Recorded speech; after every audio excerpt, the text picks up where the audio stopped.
haleluya. Selamat pagi, shalom. Ya, harus tetap semangat. Dari Rumah Doa Segala Bangsa, pagi hari ini saya menyapa saudara. Ya, kiranya pada pagi hari ini kita semua boleh bangun di dalam tubuh yang sehat. Ya, yang percaya katakan amin. Ya, karena apa? Penyertaan pelindungan Tuhan sepanjang tidur kita pagi ini boleh bangun, ya. Semua hanya karena pertolongan Tuhan Yesus.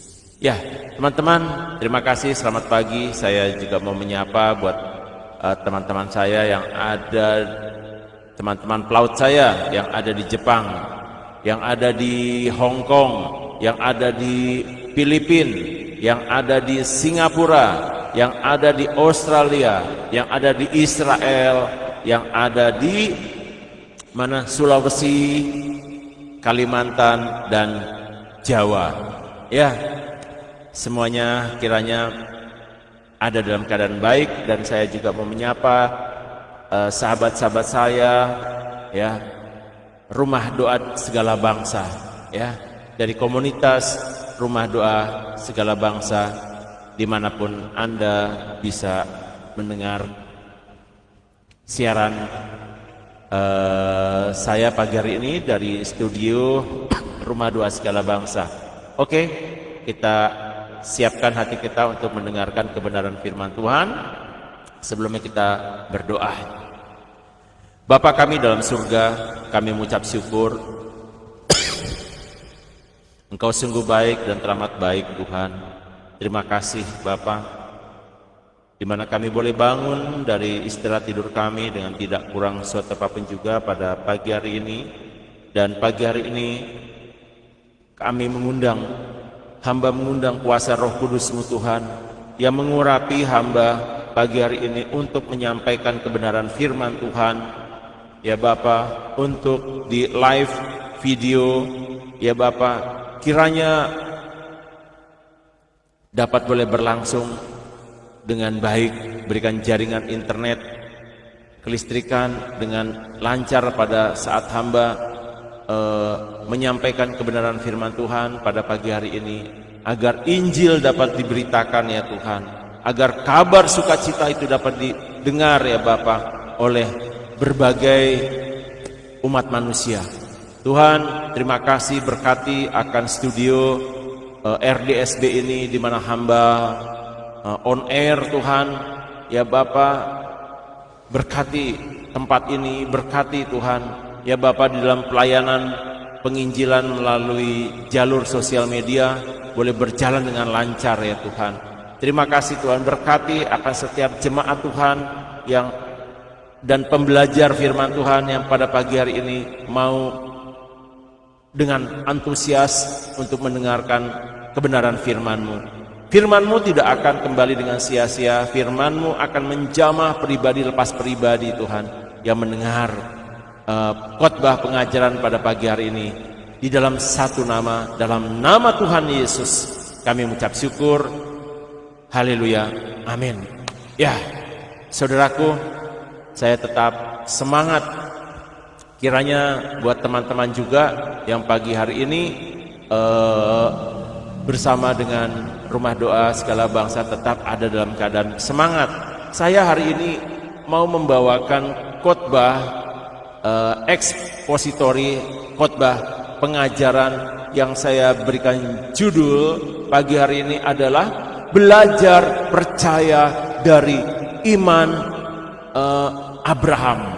Ya, saya ulangin lagi, judul pagi hari ini adalah belajar percaya dari iman Abraham, ya, Nabi Abraham.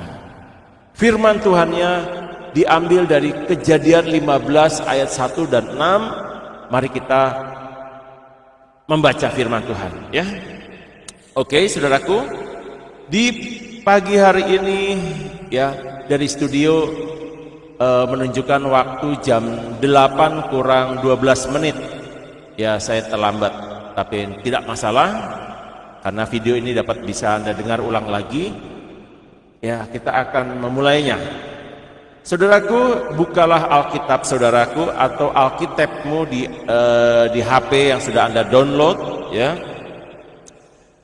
Saya semangat sekali saudaraku bahwa apa kata Alkitab? Bahwa setiap orang yang mau belajar, ya, pasti akan menjadi pintar, ya. Kalau tidak belajar, ya tidak mungkin mengerti, ya. Bahwa apa kata Alkitab? Kita baca dalam Kejadian pasal 15, demikian bunyinya. Perjanjian Lama, Kejadian 15 ayat 1, perikopnya adalah perjanjian Allah dengan Abraham. Ya. Ayat yang pertama dikatakan, kemudian datanglah firman Tuhan kepada Abraham dalam suatu penglihatan. Janganlah takut Abraham, akulah perisaimu, upahmu akan sangat besar. Abraham menjawab, ya Tuhan Allah, apakah yang akan engkau berikan kepadaku? Aku akan meninggal tanpa mempunyai anak, dan yang akan mewarisi rumahku ialah Eliezer, orang Damsyik. Itu. Ayat yang ketiga, kata Abraham lagi, engkau tidak memberikan kepadaku keturunan, sehingga seorang hambakulah yang akan menjadi ahli warisku. Ayat yang keempat, namun datanglah firman Tuhan kepadanya, orang itu tidak akan menjadi ahli warismu, melainkan anak kandungmu, dialah yang akan menjadi ahli warismu. Ayat yang kelima, lalu Tuhan membawa Abraham keluar serta berfirman, lihatlah bintang-bintang, jika engkau dapat menghitungnya. Ia berfirman lagi kepadanya, demikianlah banyaknya nanti keturunanmu. Ayat yang keenam, Abraham pun percaya kepada Tuhan, dan Tuhan memperhitungkan hal itu kepadanya sebagai kebenaran. Ya, saudaraku, Abraham adalah siapa? Ya, mari kita, karena pagi hari ini khotbah yang saya sampaikan adalah khotbah ekspositori, dan saya mencoba mengkaitkan dengan radikalitas orang percaya, supaya apa yang dialami oleh Nabi Abraham di dalam mendengar firman Tuhan yang berbicara kepadanya, dan Abraham mengikuti, dan Abraham percaya kepada Tuhan yang memberikan firman itu kepadanya. Demikianlah juga saudara dan saya sebagai orang percaya, dan saudara yang sebagai pembelajar juga mau mengikuti iman Abraham, iman percaya kepada Tuhan di dalam Yesus Kristus. Ya, saya akan memulai saudaraku dari latar belakang dan konteks hermeneutikanya, bahwa penulis dari kitab Kejadian ini adalah siapa? Ya, Musa. Ya, Musa adalah penulis kitab Pentatuk, 5 kitab Musa. Ya, saudaraku, apa saja 5 kitab Musa? Yang ditulis oleh Musa adalah Kejadian, Keluaran, Imamat, Bilangan, dan Ulangan. Ini adalah kitab Pentatuk, 5 kitab Musa. Jadi kalau Anda mendengar 5 kitab Musa itu apa? Ya gitu kan pertanyaannya. 5 kitab Musa itu adalah Kejadian, Keluaran, Imamat, Bilangan, Ulangan. Ya, ia menulis penta 5 kitab Musa, namanya Pentatuk. termasuk kejadian yang kita eksegese pada pagi hari ini berdasarkan pewahyuan ilahi dari Allah kepada Musa, ya, untuk menuliskan pewahyuan ilahi, perkataan Allah yang dituliskan kembali oleh Musa di dalam 5 kitab Musa. Dan yang kita bahas pagi hari ini adalah kitab Kejadian, ya. Dan kitab Pentatuk ini terus dipelihara oleh secara tradisi oleh orang-orang Yahudi, ya. Secara turun-temurun diajarkan kepada orang Yahudi, 5 kitab Musa ini harus dipahami oleh orang Yahudi. Jadi kalau saudara pergi ke Israel atau bertanya kepada orang Yahudi, 5 kitab Musa ini mereka ngelotok, saudaraku, dari kecil, ya. Tapi belum boleh mengajar sebelum usia 30 tahun, ya. Jadi orang-orang Yahudi ini sungguh mereka itu belajar, ya, 5 kitab Musa itu sampai sekarang, ya. Para rabi-rabi itu belajar, tetapi mereka, ya, baru bisa mengajar setelah lepas usia 30 tahun, ya. Sangat alkitabiah sekali, karena Yesus Kristus mulai mengajar di usia 30 tahun, ya. Di usia 30 saat selesai, baru dia mulai melakukan penginjilan, mencari murid-muridnya, ya, membentuk tim, ya. Itulah filosofinya, ya. Jadi orang Yahudi itu sampai sekarang belajar 5 kitab Musa, ya, yang ditulis berdasarkan pewahyuan dan secara lisan dan tertulis yang dipelihara sampai detik ini, saudaraku. Kemudian mungkin saudara bertanya, ya, peranan Musa di dalam menulis kitab Kejadian ini untuk orang Yahudi itu apa? Ah, begitu kan? Jadi karena pewahyuan Tuhan kepada Musa, maka Musa menuliskan kitab Kejadian, ya. Peranan bagi bangsa Yahudi, Musa adalah pemberi hukum, ya, law giver, pemberi hukum dan pembebas, ya, pembebas dari bangsa Israel dari Mesir. Karena pelakunya adalah Musa yang membawa satu bangsa yang namanya bangsa Israel, bangsa Yahudi, dari perbudakan di tanah Mesir. Mesir itu di dalam pandangan kitab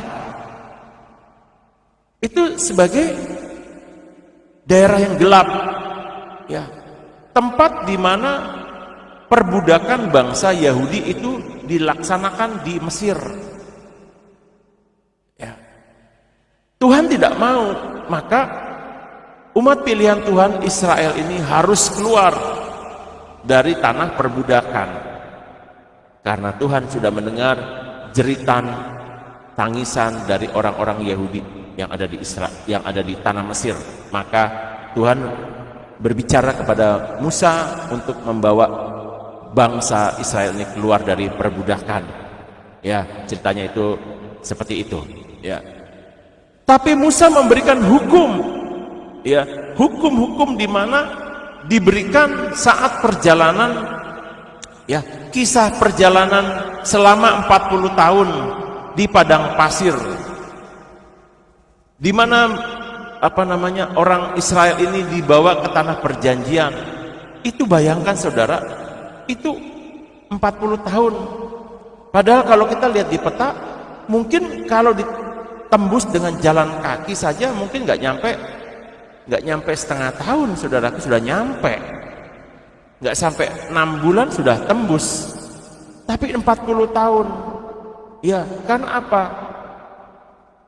Enggak mudah bahwa bangsa Israel ini yang sudah ada di dalam sekian lama di dalam perbudakan, mentalitasnya adalah mentalitas yang diperbudak oleh orang Mesir. Dan itu harus dirubah mindsetnya oleh Musa. Maka Musa memberikan kitab Pentatuk itu untuk diajarkan kepada orang Yahudi. 5 kitab yang harus dipelajari secara turun-temurun. Kejadian, Keluaran, Imamat, Bilangan, Ulangan. Oke, saudaraku, peranannya di dalam menulis Kejadian pasal 15 adalah memberikan identitas kepada Israel bahwa mereka memberikan identitas. Musa memberikan identitas kepada bangsa Israel, memberikan identitas bahwa kamu itu adalah umat pilihan, umat perjanjian atau covenant, umat perjanjian. Karena apa? Berangkat dari janji Allah kepada Abraham. Jadi ribuan tahun yang silam, bukan sekedar bangsa budak yang merdeka. Israel di zaman perbudakan di tanah Mesir, itu diperbudak. Setelah sepeninggalnya Yusuf, cerita ini panjang, saudaraku. Tetapi ketika Fir'aun di dalam generasi sepeninggalnya Yusuf, sudah tidak mengenal lagi Yusuf, dan orang Israel beranak pinak di Mesir dengan banyak dan jumlahnya melebihi dari bangsa Mesir. Maka bangsa Mesir nggak senang hal itu terjadi, maka diperbudak dan timbullah Musa. Musa itu artinya diambil dari air. Sungai yang ada di Mesir itu adalah Sungai Nil, karena Musa diambil dari air. Nah, ini ceritanya panjang, saudaraku. Oke, bahwa di dalam Kejadian 15 Musa memberikan identitas kepada Israel bahwa mereka adalah umat perjanjian atau covenant, umat perjanjian Allah kepada Abraham. Jadi bangsa Abraham itu adalah orang Yahudi, dan keturunan-keturunan Abraham itu adalah orang Yahudi. Jadi bukan hanya sebatas diperbudak dan keluar ke tanah perjanjian, tidak. Bahwa umat Israel itu adalah adalah sebagai umat perjanjian, covenant dengan Allah, perjanjian antara Allah dengan Abraham dan seluruh keturunannya sampai detik ini. Bangsa terpilih, saudaraku. Kalau saudara tanya di mana waktu dan tempat penulisannya, bahwa sejarah mengatakan, saudaraku, bahwa sekitar para ahli sejarah menulis sekitar 1440 sampai 1400 sebelum Masehi. Sebelum Masehi. 14 abad sebelum Masehi.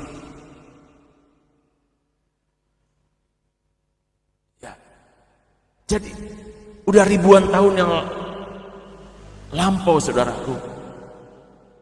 Di mana padang gurun ditulis oleh Musa saat ada di padang gurun di dalam perjalanannya menuju tanah Kanaan. Itulah Musa menulis kitab Pentatuk. Yang pertama dia tulis kitab Kejadian. Sekitar 2800 sebelum Masehi di tanah Kanaan, tepatnya di Hebron. Kalau Anda mendengar Hebron, nah itu perkiraan penulisan Musa itu ada di Hebron, tanah Kanaan. Ini sekitar 2080 tahun sebelum Masehi. Kita ini hidup di dalam sesudah Masehi, tapi peristiwa ini adalah 2080 tahun sebelum Masehi. Ya. Jadi bangsa Yahudi ini adalah sejarah yang panjang, saudaraku. Bahwa kejadiannya itu ada, sejarahnya ada. Tetapi mungkin saudara-saudara pembenci Israel, ya, dia tidak pernah belajar tentang sejarah bangsa Yahudi ini. Bahwa pemilik tanah Kanaan, tanah perjanjian itu adalah pemilik sahnya adalah orang Israel. Dari garis keturunan Abraham. Maka sekarang ada Abraham Awards, Abraham perjanjian Abraham, yang ditegaskan kembali oleh Presiden Amerika Donald Trump. Ya. Supaya mengingatkan bahwa perjanjian Abraham ini adalah perjanjian bahwa tanah Israel itu adalah tanah Israel, di mana Allah memberikan janjinya kepada Abraham untuk menempati tanah Kanaan. Ya, saudaraku, mari kita lihat. Ya, saya katakan tadi, waktu dan tempat peristiwa terjadi tahun 2080 sebelum Masehi. Di mana? Di Hebron atau tanah Kanaan. Sebelum Masehi, ribuan tahun yang lampau. Saudara bisa baca, ya, ayat pendukungnya kita bisa baca di dalam Roma 4 ayat 3. Saya akan bacakan, saudara. Ya. Oke. Ya. Di dalam Roma pasal 4. Ya. Peristiwa ini terjadi, saudaraku. Ya.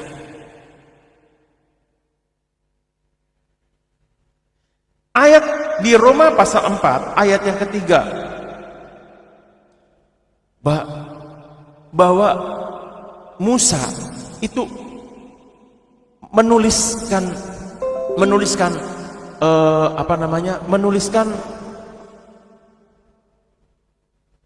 kitab Kejadian, ya. Kitab Kejadian itu ada dasarnya, saudaraku. Adalah perjanjian Abraham, perjanjian Allah dengan Abraham. Ini adalah namanya perjanjian atau covenants. Ya. Mari kita lihat ayat yang ketiga, Roma 4 ayat yang ketiga dikatakan, sebab apa yang dikatakan kitab suci. Jadi bukan hamba Tuhan yang mengatakan, tetapi Alkitab yang mengatakan. Sebab apa yang dikatakan kitab suci, lalu percayalah Abraham kepada Allah, dan Allah memperhitungkan hal itu kepadanya sebagai kebenaran. Jadi bukan manusia yang berjanji. Kalau manusia yang berjanji, ya tinggal janji saja, dan ujungnya dusta. Tetapi kalau Allah yang berjanji kepada Abraham, ini adalah luar biasa, saudaraku. Perjanjian Allah dengan Abraham, bahwa Abraham harus menempati tanah perjanjian. Maka disebut tanah perjanjian, tanah Kanaan, tanah perjanjian. Kenapa? Ya karena Allah yang berjanji kepada Abraham sebagai bapak orang beriman. Abraham itu orang Yahudi.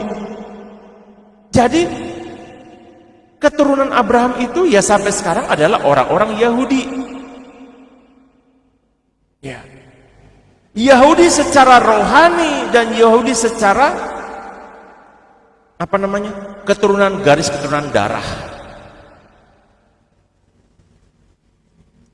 Ya. Jadi kalau bangsa-bangsa lain mencuri, lebih tegas lagi. Ketika bangsa Yahudi mendapatkan penghukuman karena berbuat salah, maka bangsa Yahudi terdiaspora. Setelah dibuang ke tanah Babel, terjadi kekosongan di tanah perjanjian, di tanah Kanaan. Maka orang-orang Arab sekitarnya itu menempati tanah Kanaan.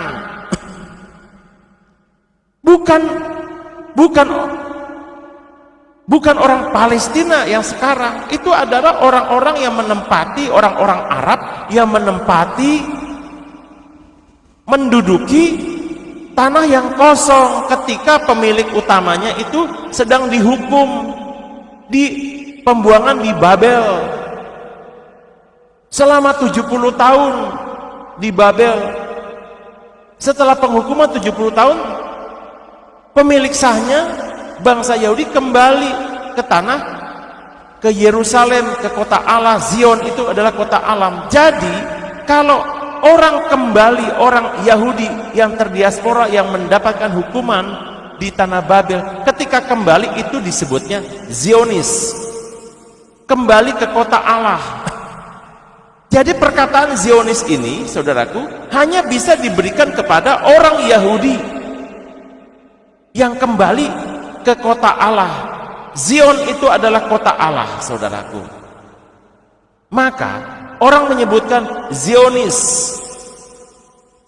Ya, Zionis itu sebutan kembalinya bangsa Yahudi kembali ke tanah Zion, ke kota Zion. Kota Zion itu adalah Yerusalem. Ya, saudaraku, ayat pendukungnya Roma 4 ayat 3. Dan Anda juga bisa baca di dalam Galatia 3 ayat 6. Mari kita baca, saudaraku. Ya. Oke.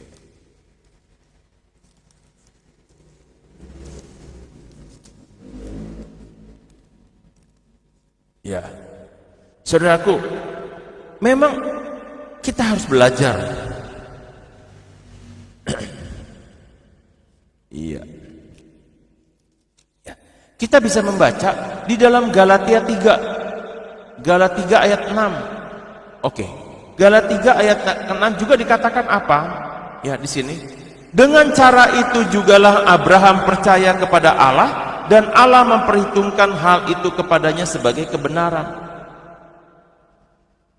Jadi ditulis kembali bahwa ayat pendukungnya ada, bahwa perjanjian covenant itu, perjanjian atau covenant itu adalah perjanjian Allah dengan Abraham. Ya. Jadi, saudaraku, ya, konteks sejarah, ya, di mana di dalam Roma 4 ayat 3 dan Galatia 3 ayat 6, ini yang menulis adalah siapa? Adalah Rasul Paulus. Di dalam mengutip Kejadian 15 ayat ke-6. Ya. Jadi Rasul Paulus yang hidup di dalam perjanjian baru, dia kembali mengutip isi kitab Kejadian 15 ayat 6 yang ditulis oleh Nabi Musa, ya, sebagai fondasi doktrin pembenaran oleh iman bagi seluruh orang percaya. Ya. Jadi saudaraku, ya, kita ayat yang ke-6, dengan cara itu jugalah Abraham percaya kepada Allah. Ini yang dikehendaki oleh saudara sebagai orang percaya. Perjanjian covenants, ya, perjanjian itu juga harus Anda orang percaya miliki perjanjian saudara dengan Allah. Ketika saudara mau melekat hidup saudara, percaya kepada Allah di dalam Yesus Kristus. Jadi apa yang ditulis oleh Rasul Paulus di dalam Roma 4 ayat 3 dan Galatia 3 ayat 6, itu adalah dia mengutip di dalam kejadian peristiwa yang sebenarnya terjadi dari tulisan Musa di dalam Kejadian 15 ayat 6 sebagai fondasi doktrin pembenaran oleh iman bagi seluruh orang percaya, saudara dan saya dan saudara pembelajar firman Tuhan. Ya, saya masuk di dalam konteks sejarah. Kejadian apa yang terjadi sesungguhnya saat Musa menulis surat Kejadian, bangsa Israel sedang di dalam ketidakpastian di dalam perjalanannya di gurun pasir. Mereka sering meragukan janji Tuhan tentang tanah Kanaan.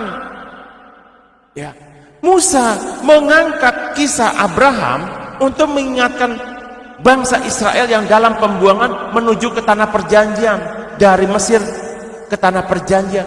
Musa menuliskan kitab Kejadian ini di dalam perjalanannya 40 tahun dari tanah Mesir ke tanah Kejadian, ke tanah perjanjian Kanaan.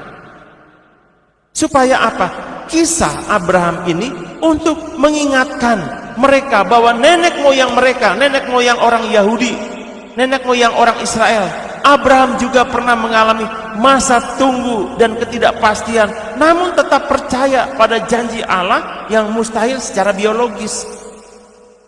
Jadi saudaraku, orang Israel yang ada dalam pembuangan, orang Israel yang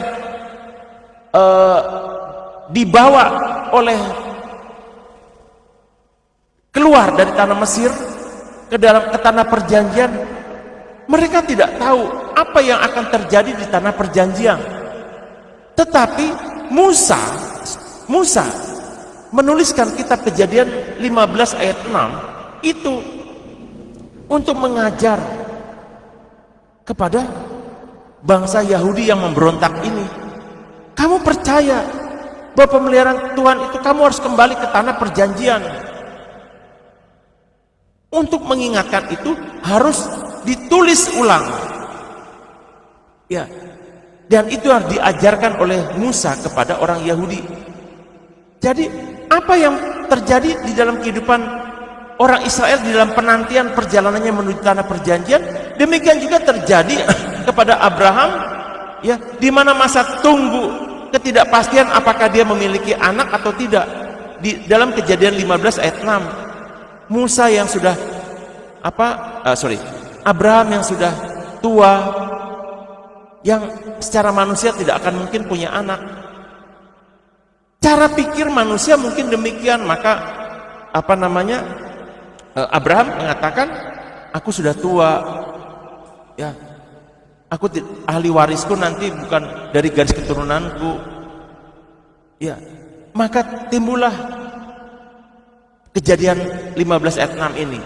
Saat Musa menulis, bangsa Israel sedang di dalam ketidakpastian di padang gurun. Mereka sering meragukan janji Tuhan tentang tanah perjanjian atau tanah Kanaan.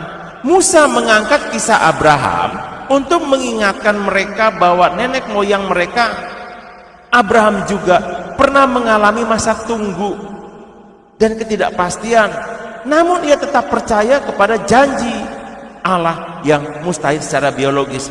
Maka itu di dalam Kejadian 15 ayat 5 yang kita baca, ini adalah perjanjian Allah, janjinya Allah kepada Abraham, yang harus juga saudara dan saya belajar percaya dari imannya Abraham. Ya, Abraham yang berjanji, karena lihat ayat yang kelima, lalu Tuhan membawa Abraham keluar serta berfirman, lihatlah ke langit dan hitunglah bintang-bintang jika engkau dapat menghitungnya. Ia berfirman lagi kepadanya, demikianlah banyaknya nanti keturunanmu. Yang berjanji itu Tuhan suruh Abraham, lihat kamu ke langit dan kamu hitung bintang-bintang itu, apakah kamu sanggup menghitungnya? Tentu manusia tidak akan ada sanggup menghitung jumlah bintang-bintang di langit. Maka Allah berfirman kembali kepada Abraham, demikianlah keturunanmu, tidak akan terhitung banyaknya. Ya, ayat yang ke-6, Abraham pun percaya kepada Tuhan dan Tuhan memperhitungkan hal itu kepadanya sebagai pembenaran. Ketika Abraham percaya, nah, Abraham, itulah saudara dan saya harus memiliki sebagai pembelajar firman Tuhan, harus memiliki percaya dari imannya Abraham. Oke, saya akan masuk di dalam mengeksegesinya, saudara. Bahwa yang ingin saya sampaikan adalah proposisi khotbah saya dari awal sampai akhir itu apa? Ya, saudara dan saya sebagai orang percaya harus tidak main-main lagi, tetapi apa? iman yang radikal bukan didasarkan pada besarnya kemungkinan. Saya ulangi lagi, iman yang radikal bukan didasarkan pada besarnya kemungkinan, melainkan pada besarnya pribadi yang memberikan janji. Pribadi yang memberikan janji itu adalah Allah. Jadi konteksnya, saudara, adalah janji Allah kepada saudara dan saya tentang hal keselamatan itu. Harus Anda mengerti, harus Anda miliki. Jadi iman saudara, iman saya dan iman saudara dan pembelajar firman Tuhan harus memiliki iman yang radikal, bukan didasarkan besarnya kemungkinan. Kalau saya imannya seperti ini, kemungkinannya begini. Bukan seperti itu, saudaraku. Tetapi iman percaya saudara itu seperti iman saudara kepada pribadi Allah yang memberikan janji kepada saudara. Kalau saudara diizinkan hidup sampai detik ini, karena Tuhan berjanji, pemeliharaan penyertaan Tuhan itu ada dalam kehidupan saudara dan saya. Khotbah saya kemarin, burung pipit di ladang saja Tuhan pelihara. Bunga bakung aja yang tidak meminta, tetapi Tuhan mendandani bunga bakung di ladang yang keindahannya aja melebihi daripada Raja Salomo di dalam kemegahannya hidup di istana.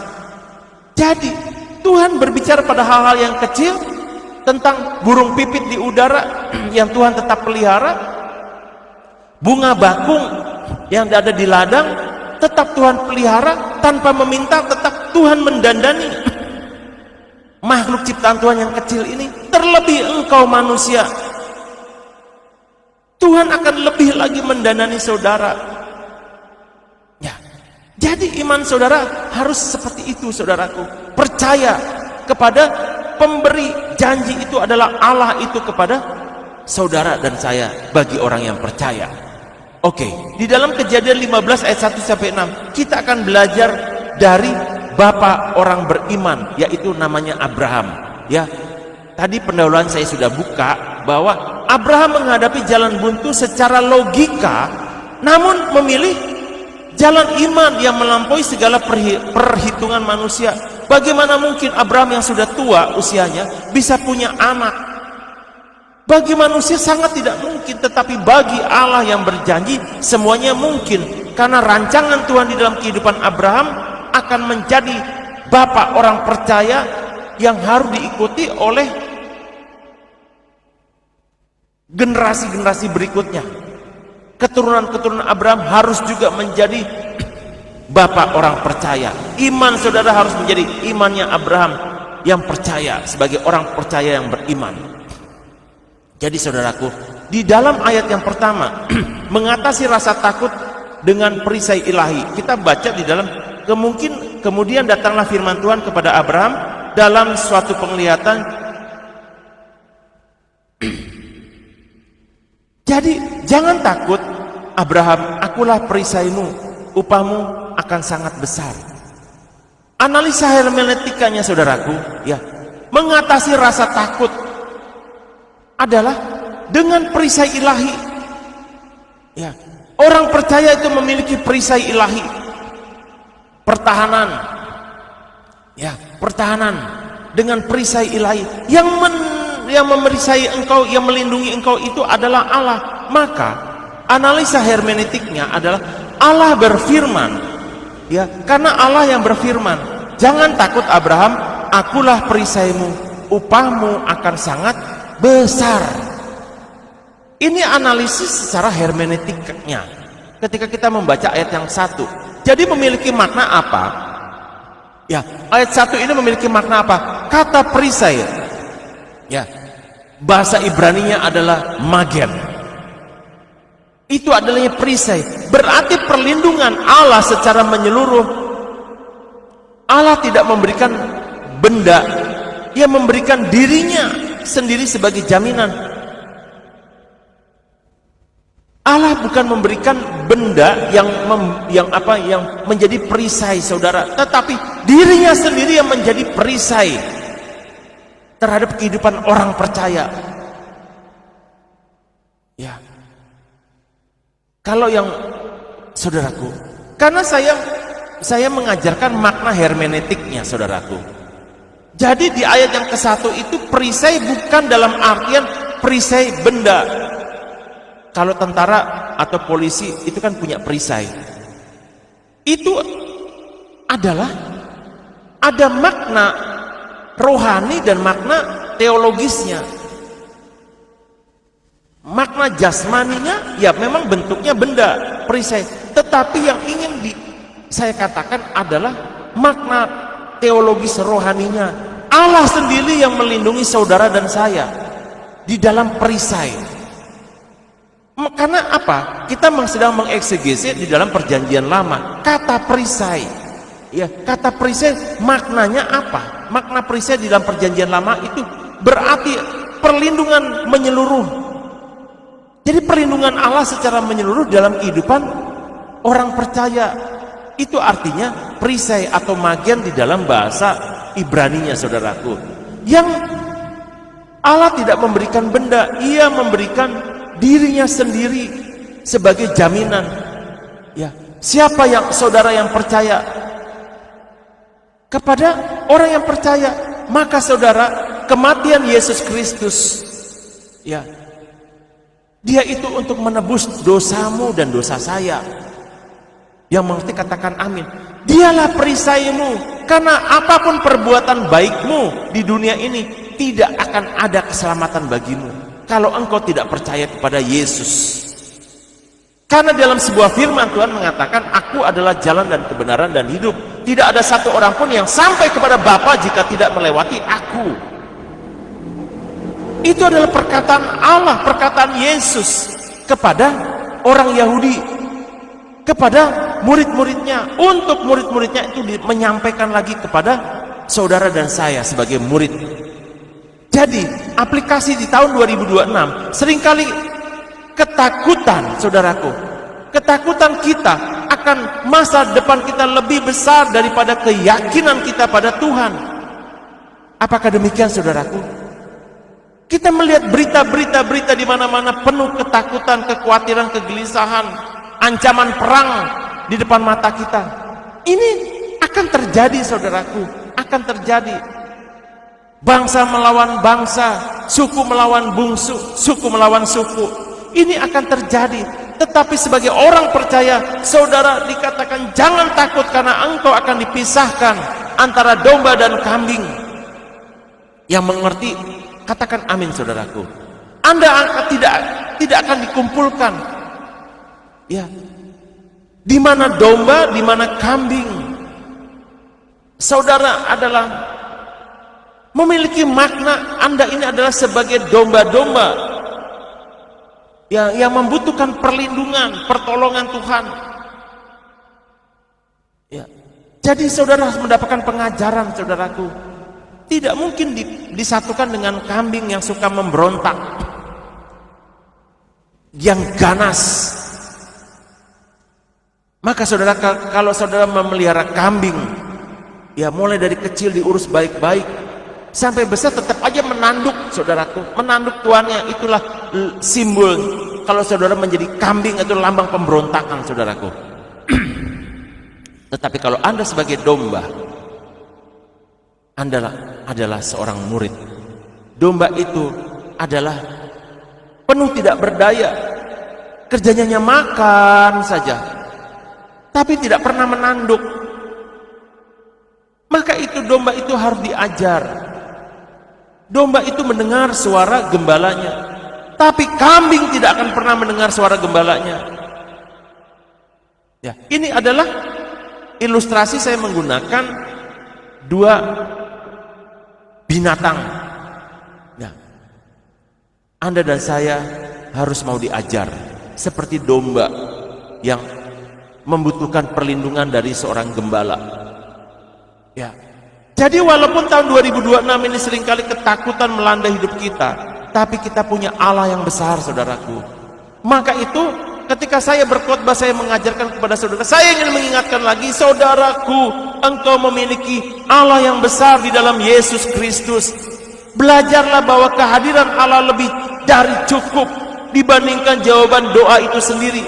Kehadiran Allah itu lebih daripada cukup, karena Allah di dalam Yesus Kristus itu sudah turun ke dunia untuk saudara dan saya, untuk mengampuni bagi orang yang percaya.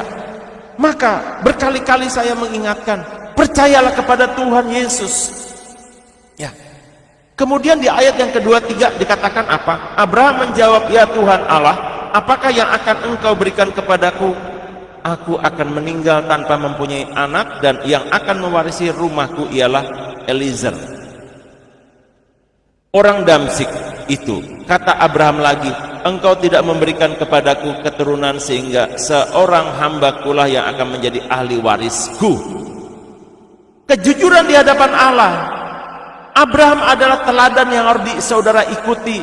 Dia jujur, dia memiliki kelemahan. Aku sudah semakin tua, aku tidak akan bawa, nanti yang meneruskan adalah orang Damsyik itu, bukan dari garis keturunanku. Ini kejujuran Abraham kepada Allah. Jadi saudaraku, Anda harus jujur.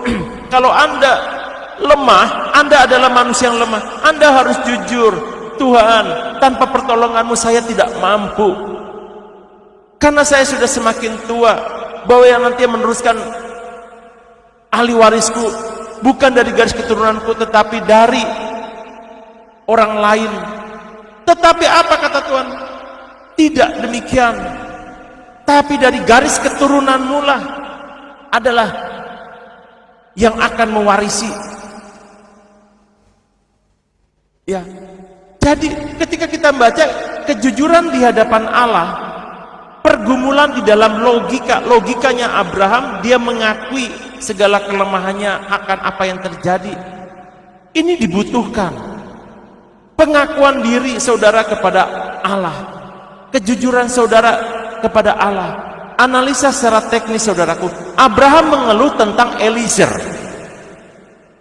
Eliezer itu adalah pelayan atau hamba di rumahnya Abraham, karena Abraham itu orang kaya saudaraku, ya, yang akan menjadi ahli warisnya ketika Abraham mati. Abraham berpikir Eliezer, ya, hambanya, pembantunya yang akan menempati rumah yang besar ini, yang akan menjadi ahli waris. Karena apa? Abraham berpikir dia tidak punya anak karena sudah tua. Secara medis biologis Abraham dan Sarah istrinya sudah mati pucuk. Ya, saudaraku, pesannya ini pesan iman. Ya, dari kita membaca ayat yang kedua dan tiga, ya, iman tidak berarti kita pura-pura tidak punya masalah. Ya, iman bukan berarti kita pura-pura tidak masalah. Kalau saudara memiliki iman, saya juga memiliki iman, tetapi masalah juga ada dalam kehidupan saya, saudaraku. Ketika Anda beriman, Anda juga tetap punya masalah. Ini yang dialami oleh Abraham, bapak orang beriman. Tetapi kejujuran Abraham itulah yang diperhitungkan oleh Tuhan. Maka, saudaraku, iman tidak berarti kita pura-pura tidak masalah, tidak punya masalah. Tidak demikian saudaraku. Tetapi Abraham jujur kepada Tuhan tentang keterbatasannya, keterbatasan logikanya. Anda sebagai manusia, Anda diberikan otak saudaraku. Anda diberikan logik berpikir, logika berpikir. Tapi logikamu itu logika manusia yang terbatas saudaraku. Tidak mungkin logikamu itu bisa menjangkau logikanya Allah. Tidak mungkin. Ya. Karena Allah itu yang membentuk engkau, yang menciptakan engkau. Bagaimana kamu bisa menjelaskan hal itu? Maka itu saya katakan, logika manusia itu terbatas saudaraku. Tidak akan mungkin bisa menjelaskan dari logikanya Allah, nggak mungkin, karena itu berbeda seperti langit dan bumi. Ya, Tuhan tidak marah pada pertanyaan itu. Ketika Abraham jujur kepada Allah, Tuhan tidak marah saudaraku. Sejauh pertanyaan itu membawa kita mendekat kepadanya, bukan menjauh. Jadi saya ingin membawa saudaraku, apapun beban permasalahan yang saudara miliki, mari saudaraku datang kepada Tuhan. Bukan merumpi. Kalau yang laki-laki ngomong sama perempuan, yang perempuan ngomong sama laki-laki. Saya tidak menganjurkan demikian. Ya, tidak. Tetapi engkau harus datang kepada Allah di dalam Yesus Kristus, supaya permasalahanmu itu Tuhan yang memberikan hikmat bagi saudara dan saya untuk mengatasi masalah yang ada. Yang mengerti katakan amin. Ya. Iman yang diperhitungkan sebagai kebenaran, ayat 4 dan 6 saya baca. Namun datanglah firman Tuhan kepadanya, orang itu tidak akan menjadi ahli warismu, melainkan anak kandungmu. Dialah yang akan menjadi ahli warismu. Lalu Tuhan membawa Abraham keluar serta berfirman, lihatlah ke langit dan hitunglah bintang-bintang, jika engkau dapat menghitungnya. Dia berfirman lagi kepadanya, demikianlah banyaknya nanti keturunanmu. Ayat yang ke-6, Abraham pun percaya kepada Tuhan dan Tuhan memperhitungkan hal itu kepadanya sebagai kebenaran. Ya, analisis hermeneutiknya di dalam ayat yang keempat sampai yang keenam ini saudaraku, Allah membawa Abraham keluar melihat bintang. Bintang di dalam bahasa Ibrani adalah Sabah. Allah membawa Abraham keluar untuk melihat bintang dan suruh menghitungnya. Apakah Abraham mampu menghitungnya? Kalau Abraham tidak mampu menghitungnya, demikianlah keturunanmu seperti bintang-bintang di langit. Ya. Lalu ayat 6 berkata apa? Abraham pun percaya kepada Tuhan dan Tuhan memperhitungkan hal itu kepadanya sebagai pembenaran. Ya. Saudaraku, bahwa tadi Abraham suruh melihat bintang-bintang di langit, bahasa Ibraninya bintang-bintang di langit itu adalah Sabah. Ya. Lalu ayat yang ke-6, lalu percaya, aman. Aman di dalam perlindungan Tuhan. Ya. Maka Tuhan memperhitungkan hal itu kepadanya sebagai kebenaran. Karena yang membenarkan itu bukan manusia, yang membenarkan itu Allah. Ketika Abraham menerima janjinya itu, janji bahwa keturunanmu itu akan seperti bintang-bintang yang tidak terhitung jumlahnya di langit.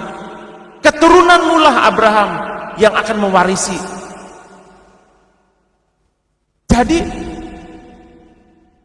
di mana Abraham sudah sangat tua dan secara biologis tidak akan punya anak, tetapi Tuhan yang berjanji bahwa dari garis keturunanmu lah akan terjadi bintang-bintang seperti bintang-bintang banyaknya di langit. Ya. Lalu percayalah. Yang percaya itu Abraham. Abraham ada di dalam janjinya Tuhan. Lalu percayalah Abraham kepada Tuhan, maka Tuhan memperhitungkan hal itu kepadanya sebagai kebenaran. Karena responnya Abraham, dia percaya kepada Allah dan Allah memperhitungkan itu sebagai kebenaran. Yang mengerti katakan amin. Jadi saudaraku, di sini percayalah bahasa Ibraninya itu adalah aman. Ya. Jadi aplikasi kata aman asal kata amin, saudaraku. Itu bahasa Ibrani, saudaraku. Kata aman asal katanya adalah amin. Berarti melekatkan seluruh berat badan kita pada janji itu sendiri. Abraham tidak melihat anak, ia hanya melihat bintang-bintang di langit, ya, dan mendengar firman Tuhan. Ia percaya pada siapa? Pada karakter sang pemberi janji, pada keadaan tubuhnya yang lemah, yang tua. Dia tahu karakter Allah itu seperti apa. Ya, inilah saudaraku, mengapa pada pagi hari ini saya melakukan khotbah pengajaran itu. Saudara dan saya harus percaya dari iman Abraham. Ya. Yang mengerti katakan amin. Anda bisa baca di dalam Kejadian 15 ayat 1 dan 6. Oke saudaraku, ya lanjut. Jadi pesan moralnya dan aplikasi di tahun 2026 ini apa saudaraku? Saya bagi menjadi 3 bagian saudaraku. Di tahun 2026, ya, yang serba transaksional di abad ke-21 ini. Ingatlah bahwa satu-satunya cara kita benar di hadapan Allah bukan karena perbuatan kita, tapi karena kita percaya pada apa yang telah Dia kerjakan di dalam kehidupan saudara dan saya. Jadi bukan berangkat dari diri kita, ya, bukan dengan keakuan kita, tetapi kita ini dibenarkan oleh Allah. Jadi adalah apa saudaraku? Adalah inisiatifnya Allah sendiri yang merubah pribadimu dan pribadi saya. Dibenarkan saudaraku. Maka perbuatanmu itu menjadi benar. Anda menjadi orang yang baik, Anda yang suka menjadi orang yang beramal, memberi sedekah, ya, berbagi pada orang fakir miskin. Itu tidak akan mungkin terjadi dengan kekuatanmu sendiri, tetapi karena ada hikmat dan pengurapan Allah kepada saudara dan saya, maka saudara melakukan hal ini sebagai penghormatan, ucapan syukur saudara atas nikmat yang Tuhan berikan kepada saudara dan saya. Saudara yang memiliki uang berkelimpahan, yang memiliki uang yang banyak, saudara mau berbagi kepada fakir miskin.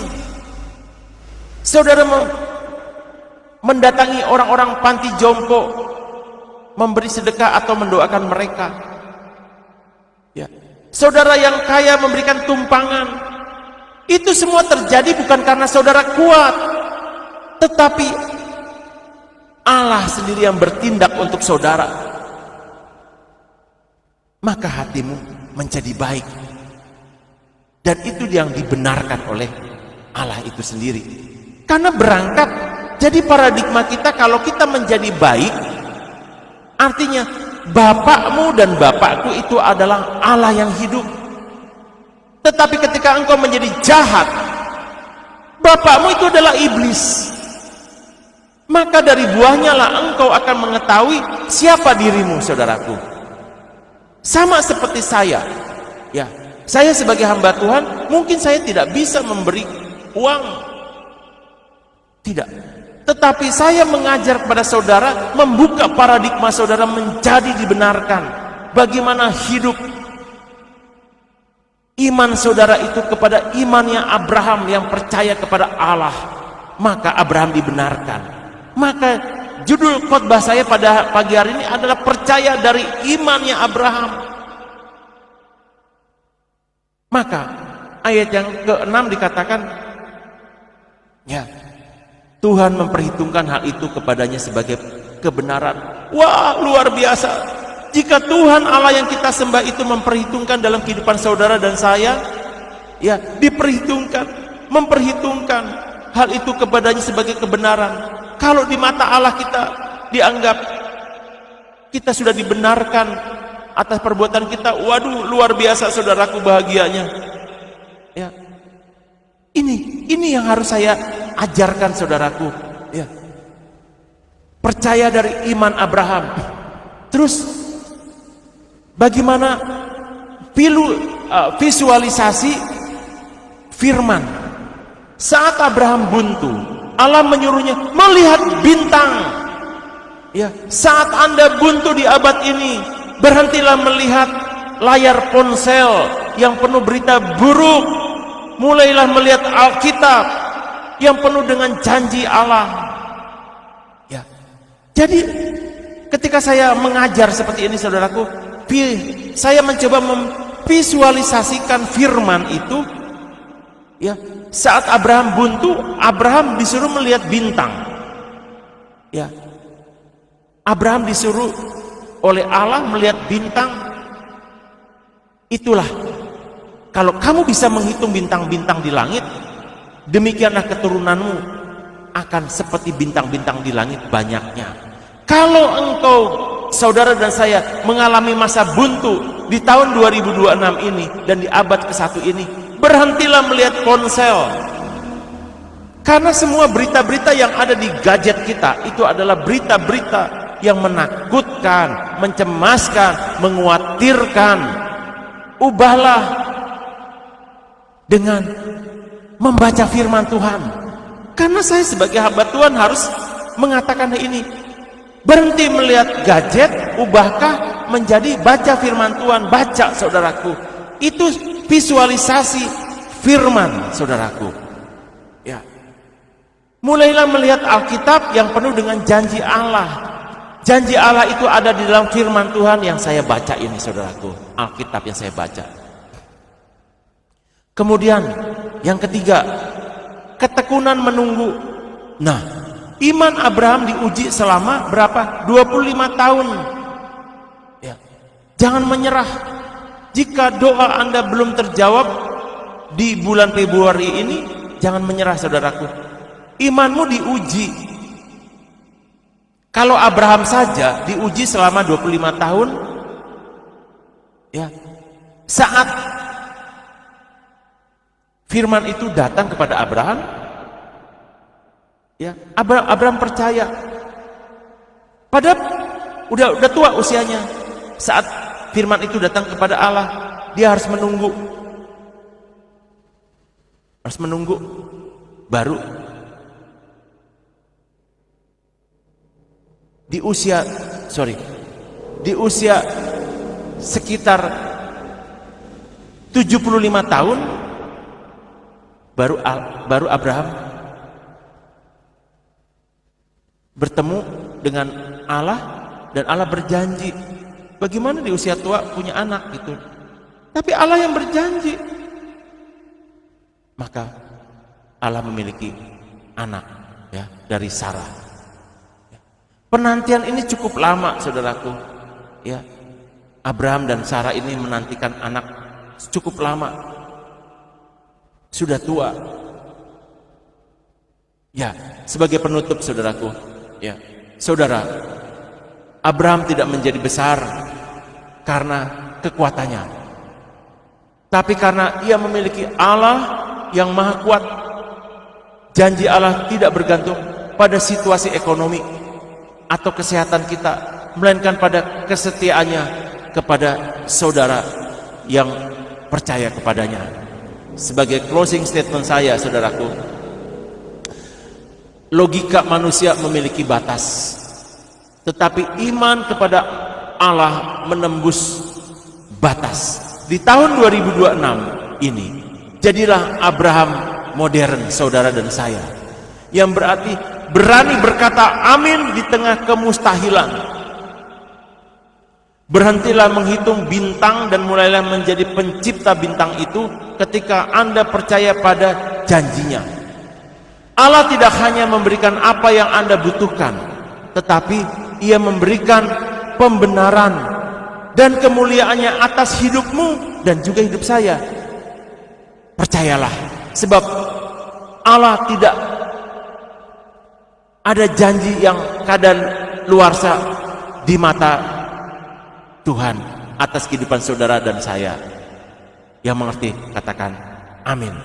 Ya, saudaraku, demikianlah bahwa firman Tuhan pagi hari ini memang berat, tapi puji Tuhan bahwa pertolongan Roh Kudus saja, walaupun saya tidak sempurna menyampaikannya, tapi kiranya Allah Roh Kudus yang akan menyempurnakannya, memberikan pemahaman dalam Anda mengerti tentang kebenaran firman Tuhan.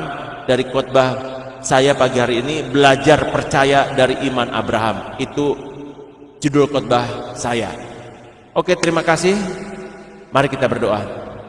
Bapa di surga, terima kasih. Kami mengucap syukur, kami sudah mendengar kebenaran firman-Mu, dan hamba sudah menyampaikan kebenaran firman-Mu. Hamba yang terbatas, hamba yang tidak ada apa-apanya. Kalau tanpa pertolongan Roh Kudus, hamba pun tidak mampu, Tuhan. Terima kasih Bapa. Kiranya firman Tuhan dari video ini, Tuhan, dapat boleh ditonton, dapat boleh didengar ya Bapa, dan Tuhan terjadilah pertobatan ya Tuhan, akan semakin banyak orang percaya kepada Tuhan ya Bapa, semakin diubahkan, mereka semakin hatinya semakin dilembutkan ya Bapa, dan mereka boleh belajar ya Bapa, dari hari lepas hari boleh belajar ya Bapa untuk mendengar kebenaran firman-Mu. Hamba memiliki kerinduan ya Tuhan untuk menyampaikan kebenaran firman-Mu ini Tuhan, sekalipun melalui sosial media ya Bapa, melalui live ya Bapa di sosial media ini. Kiranya Tuhan tambahkan akan jiwa-jiwa ya Bapa yang menonton live video ini, dan kami boleh sama-sama belajar mengikuti imannya Abraham ya Bapa. Kami rindu bahwa hidup kami dapat dibenarkan ya Bapa. Engkau yang membenarkan hidup kami.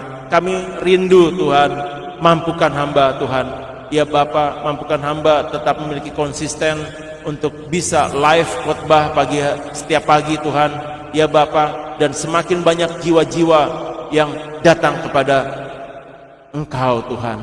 Terima kasih Tuhan Yesus, terima kasih Allah Roh Kudus, dan hamba menyerahkan segala aktivitas hidup hamba yang Anda lakukan hari ini buat hamba berhasil ya Tuhan. Terima kasih Tuhan, Tuhan memberkati juga akan semua teman-teman kami yang sudah menonton live video ini. Di dalam nama Tuhan Yesus kami mengucap syukur, haleluya, amin. Ya saudaraku, terima kasih. Kita selesai pagi hari ini tepat 1 jam ya. Kiranya kita jumpa lagi pada esok hari pada kesempatan